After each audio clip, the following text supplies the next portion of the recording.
بالنسبة اليوم غادي نهضروا على اللغة الفرنسية، كيفاش تبريباري ليها وكيفاش تتعامل مع راسك في هاد لا بيريود اللي بقات الجايه.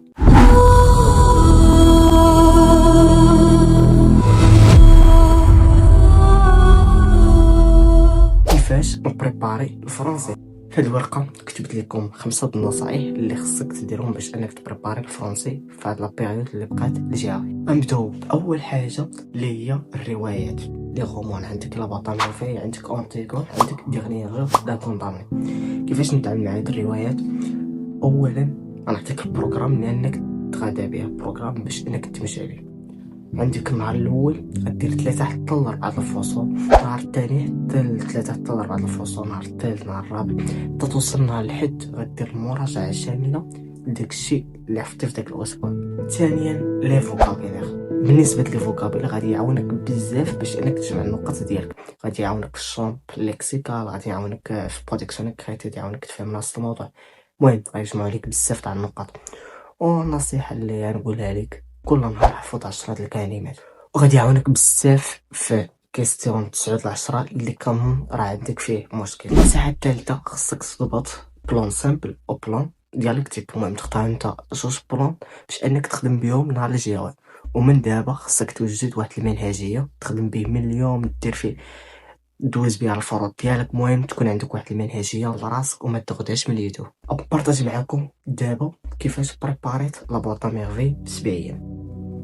بروغرام كاين في هاد الورقه.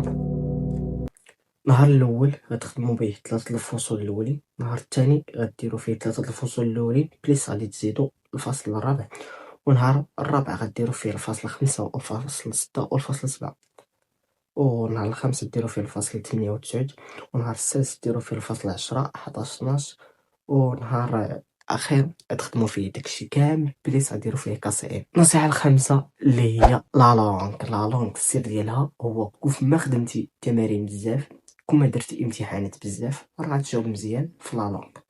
السر ديال لا لونغ هو التمارين.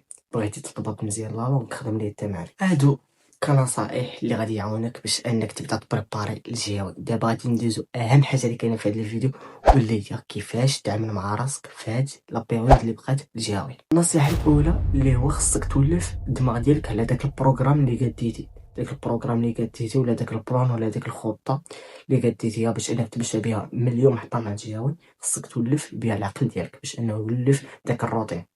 وإلا مازال ما قديتيش البروغرام تفرج في هذا الفيديو. تاني حاجه غنقولها اللي هي قبل من انك تنعس خذ لك شي ورقه كتب 3 د الحوايج مهمين ديرهم الغد ليه. هادي احسن حاجه ديرها، وحتى انا كنت كنديرها حتى لدابا، اللي هي قبل من انك تنعس تاخذ ورقه تكتب فيها داكشي كامل اللي بغيتي ديرو الغد ليه، وما تفوتش 3 د الحوايج. نصيحه ثالثه كتقول لك دير تقويم تشخيصي لراسك. كل نهار الحد دخل شي ورقه دير فيها شنو درت في هذا الاسبوع، شنو اللي ما درتش، شنو حفظت، فين وصلت في البريباراسيون، واش هاد الطريق اللي غادي فيه واش مزيان. المهم دير واحد تقويم تشخيصي لراسك، تشوف فين هذاك المشكل، فين غادي مزيان، وصافي. هادشي غادي يعاونك باش انك تضبط تكون انسان منضبط. الناس اللي النعاس ديالهم تخربق كنحط لكم واحد الجدول هنايا ولا هنايا ولا هنايا، نحط لكم واحد الجدول غادي يعاونك باش انك تنضبط النعاس ديالك خصوصا في هاد لابيريود. انا غنوصلوا لنهايه الفيديو، ما تنساوش لايك بارطاج كومونتير. كنشكركم بزاف على التفاعل اللي فيه. شاركنا في هاد الفيديو، نتلاقاو في الفيديو الجاي.